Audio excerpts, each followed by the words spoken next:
God, it's Friday mga mare at pare! Nagkasundo ang GMA Pictures at Columbia Pictures tungkol sa distribution ng dalawang pelikula ng Kapuso Network. Ang latest hatid ni Nelson Canlas.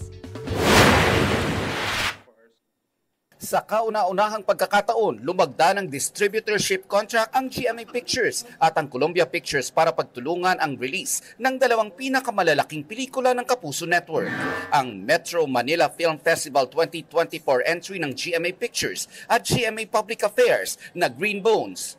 At ang horror film na hango sa mga kwento ng Kapuso Mo Jessica Soho na Gabi ng Lagim, ang KMJS Gabi ng Lagim The Movie na nakatakdang ipalabas sa 2025. Pumirma para sa GMA Pictures sina GMA Network Senior Vice President for Programming, Talent Management, Worldwide and Support Group and President of GMA Films, Attorney Annette Gozon Valdez. At GMA Pictures Executive Vice President and GMA Public Affairs First Vice President, Nessa Valdelion. Para naman sa Columbia Pictures, kasama sina Managing Director Christopher C. at Manager for Sales and Operations Andra de Erquiaga Manas. We've been hearing a lot of good things about them and they're such a big company also.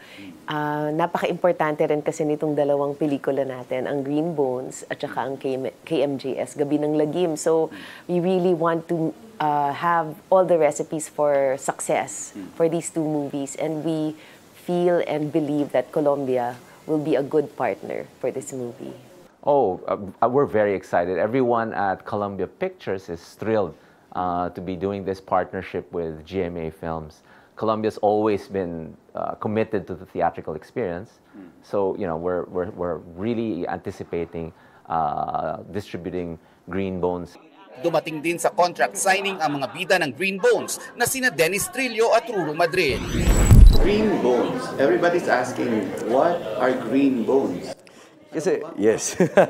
Kasi 'di ba tayong mga Pilipino, mahilig tayo sa mga parang mga pamahiin o mga paniniwala, 'di ba?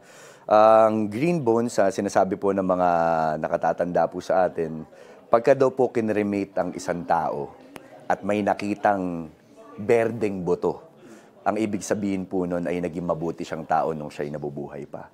So basically, dun po iikot yung storya. Hindi raw simple ang mga karakter na kanilang gagampanan. Napakaganda nito dahil mga hindi pangkaraniwang characters yung gagampanan namin dito. Medyo dark yung mga characters namin dito. Although yung kwento nito talagang kapupulutan ng maraming aral, mag-i-inspire sa lahat na maging mabuting tao at magkaroon ng positive outlook sa buhay nila. Nelson Canlas, nagbabalita para sa GMA Integrated News. Kapuso, para sa mga maiinit na balita, mag-subscribe sa GMA Integrated News sa YouTube. Sa mga kapuso naman abroad, subaybayan nyo kami sa GMA Pinoy TV at sa www.gmanews.tv.